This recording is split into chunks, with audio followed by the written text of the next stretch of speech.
Hello வணக்கம் guys, இது உங்க டாபிக் தமிழ் சேனல். நான் உங்க டாபிக் சேர்ந்து இந்த வேலை நம்ம எதை பத்தி வீடியோ பார்க்க போறோம். உங்களுக்கு என்ன தெரியும்? Agni Siragugal, wings of fire. அது கன்டினியூஷன் தான் நம்ம இந்த வீடியோல பார்க்க போறோம். இந்த வீடியோ உங்களுக்கு பிடிச்சிருந்தா லைக் பண்ணிட்டு உங்க ஃப்ரெண்ட்ஸ்க்கு ஷேர் பண்ணுங்க. இந்த மாதிரி நிறைய வீடியோ சொன்னோம்னு நினைச்சு நான் சப்ஸ்கிரைப் பண்ணிட்டு பக்கத்துல பெல் பட்டன் பிரஸ் பண்ணிட்டு வாங்க நம்ம வீடியோக்குள்ள போகலாம். போன வீடியோல பேக் டு ஃபார்ம் எஸ்எல்வி பத்தி பார்த்துட்டு இருந்தோம். அதுக்கு முன்னாடி வீடியோவில் டெவில் ப்ராஜெக்ட் பத்தி தான் பார்த்துட்டு இருந்தோம்.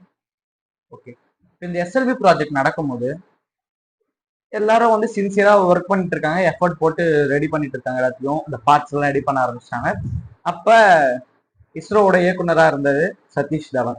அவர் வந்து என்ன யோசிக்கிறார் அப்படின்னா, இந்த எஸ்எல்வி 3ல ஈடுபட்டிருந்த எல்லாருமே சயின்டிஸ்டா இருக்கலாம், இன்ஜினியர்ஸா இருக்கலாம், எல்லா ஆளுங்களையுமே சேர்த்து அந்த வேலையில எவ்வளவு முடிஞ்சிருக்கு அப்படின்னு ஒரு ஆய்வு மேற்கொள்ள சொன்னாங்க. அந்த மாதிரி மேற்கொள்ளும் போது அவங்களுக்கு எந்தெந்த இடத்துல வந்து இன்னும் வந்து வளர்ச்சி தேவைப்படுது, எந்தெந்த டைம் எதெல்லாம் வந்து டைம் வந்து ரொம்ப கன்சியூம் பண்ணுது, எதெல்லாம் வந்து அவங்க சரியா இன்னும் செய்ய ஆரம்பிக்கல அப்படின்றதெல்லாம் கண்டுபிடிச்சாங்க. கொஞ்ச நாள்லயே 1975 இஸ்ரோ வந்து ஒரு கவர்மெண்ட் ஆர்கனைசேஷனா ஆயிடுது. அது வரையும் பாத்தீங்கன்னா அது நான் கவர்மெண்டல் ஆர்கனைசேஷன், அதாவது கவர்மெண்ட் கிட்ட இருந்து நிதி வழங்குறது. ஆனா வந்து அது வந்து தனியா ஒரு ஆளால தான் ரெடி பண்ணப்பட்டு இஸ்ரோ வந்து மெயின்டைன் பண்ணப்பட்டிருந்தது. ஆனா இப்போ அது வந்து ஒரு கவர்மெண்டல் ஆர்கனைசேஷனா இருந்தது. நம்ம நினைக்கும் போது இப்ப இஸ்ரோ வந்து கவர்மெண்ட்ல ஒரு பார்ட் அப்படின்னு நம்ம வந்து நினைச்சிட்டு இருக்கோம். கவர்மெண்ட்ல ஒரு ஒரு கிளையா தான் வந்து இஸ்ரோ இருக்கு அப்படின்னு நினைப்போம். ஆனா அங்க வேலை செய்யறவங்களுக்கு அது அப்படியே ஆப்போசிட்ல. இந்த ராக்கெட் அந்த துறையில பாத்தீங்கன்னா கவர்மெண்ட் தான் பாத்தீங்கன்னா இந்த துறைக்கு ஒரு சபார்டினேட்டா ஒரு ஒரு கிளையா இருக்கு. ஏன்னா அவங்க எப்பவுமே வந்து ராக்கெட் சயின்ஸை வந்து ஒரு கவர்மெண்டோட ஒரு இதுவா நினைக்க மாட்டாங்க. இதுக்கு ஒரு ஹெல்ப்பா தான் கவர்மெண்ட் இருக்கணும். அதாவது இவங்களுக்கு கவர்மெண்ட் கிட்ட நிதி அப்படின்ற ஒரு விஷயம் தான் மெயினா தேவைப்படும். அதை தவிர கவர்மெண்ட்டுக்கும் இதுக்கும் சம்மந்தம் இருக்கக்கூடாது, இண்டிபெண்டா இருக்கணும் அப்படின்னு நிறைய பேர் நினைச்சாங்க. அதனாலதான் என்னதான் வந்து கவர்மெண்டோட ஒரு சப்டிவிஷனா இஸ்ரோ இருந்தா மாற்றப்பட்டாலும் இஸ்ரோ வந்து இண்டிபெண்டா தான் ஒர்க் பண்ணிட்டு இருந்துச்சு. அதுல இருக்க சயின்டிஸ்டும் இண்டிபெண்டா ஒர்க் பண்ணிட்டு இருந்தாங்க.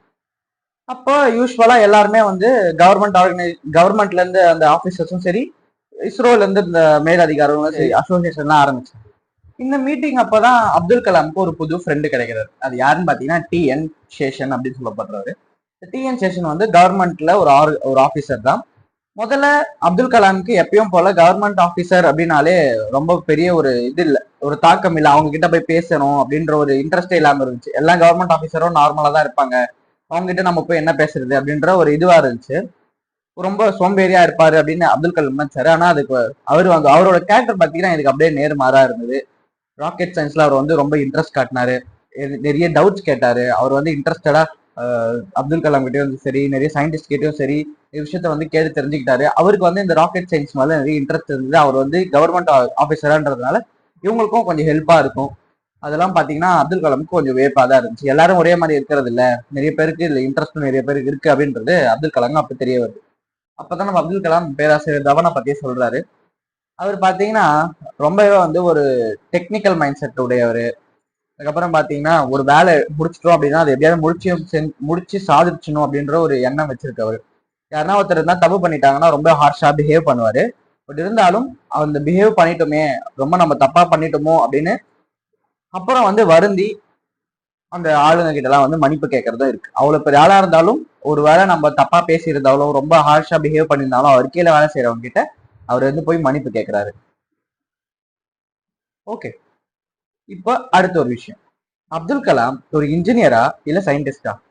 உங்களோட அபிப்பிராயத்தை கீழே கமெண்ட்ல பண்ணுங்க. அப்துல் கலாம் போஸ்டிங் வைஸ் பாத்தீங்கன்னா அவர் ஒரு சயின்டிஸ்ட், ஒரு மேதாவி, அது எல்லாமே நம்ம ஒத்துப்போம். இருந்தாலும் இந்த SLVல அப்துல் கலாம் ஒரு இன்ஜினியர் மட்டும்தான். சயின்ஸ் அப்படின்னு சொல்லப்படுறது அப்துல் கலாமுக்கு லிமிட்லெஸ், ஒரு இன்ஃபினிட்டி மாதிரியான ஒரு விஷயம். அதில் நம்ம இறங்கிட்டோம், ஒரு சயின்டிஸ்டா இருக்கோம் அப்படின்னா அதுக்கு எல்லையே கிடையாது, அது டைம் லிமிட்டும் கிடையாது. எவ்வளவு வருஷம் வேணா அதுல வந்து நம்ம நீடிச்சிருக்கோம் சயின்ஸ் அப்படின்றதுல வந்து. ஆனா அப்துல் கலாமும் ஒரு ஆர்கனைசேஷன்ல இருக்காரு, வேலை பார்த்துட்டு இருக்காரு, இஸ்ரோல வேலை பார்த்துட்டு இருக்காருல்ல. இப்போ இந்த SLV 3 அப்படின்னு சொல்லப்படுற இந்த மிஷனுக்கு ஒரு கால அந்த டைம் லிமிட் இருக்கு. ஆனா சயின்ஸ் இவரு இப்ப அப்துல் கலாம் ஒரு சயின்டிஸ்டா இருந்தார் அப்படின்னா அந்த டைம் லிமிட்டுக்குள்ள இவரால வேலையை முடிக்க முடியாது. நிறைய புதிய விஷயத்தை கத்துக்கலாம், அந்த விஷயம் வந்து அடுத்த லெவல் போலாம். பட் இருந்தாலும் அந்த டைம் லிமிட்டுக்குள்ள அந்த விஷயத்த செய்யறது ரொம்ப கஷ்டம்.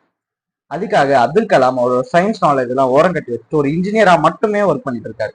அதாவது என்ன சொல்றாங்களோ அவருக்கு மேல அதிகாரிகள் அந்த பிளான் என்ன கொடுக்குறாங்களோ அதை வந்து செஞ்சு கொடுக்கறதுக்கு மட்டும் தான் இப்ப அப்துல் கலாமோட வேலை. இருந்தாலும் அப்துல் கலாமோட சயின்ஸ் நாலேஜ் வேற லெவல்ல இருந்திருக்கும். ஓகே, இந்த சயின்ஸ் நாலேஜ அப்துல் கலாம் நிறைய அவர் வந்து கொஞ்சம் பெரிய ஆளானவனே அதை வந்து அவர் நிறையவே யூஸ் பண்றாரு. அதுக்கப்புறம் இந்த சயின்ஸ் நாலேஜ் கூட அடுத்த ஸ்டேஜா தொழில்நுட்பமும் யூஸ் ஆகுது. இந்த தொழில்நுட்பத்தினாலதான் இந்த சயின்ஸ் அப்படின்றதே கம்ப்ளீட்டா ஆகுது அப்படின்னு அப்துல் கலாம் சொல்றாரு. இதோட இன்னைக்கான வீடியோ முடிச்சுக்கலாம். அடுத்த வீடியோ சந்திக்கலாம். Bye guys.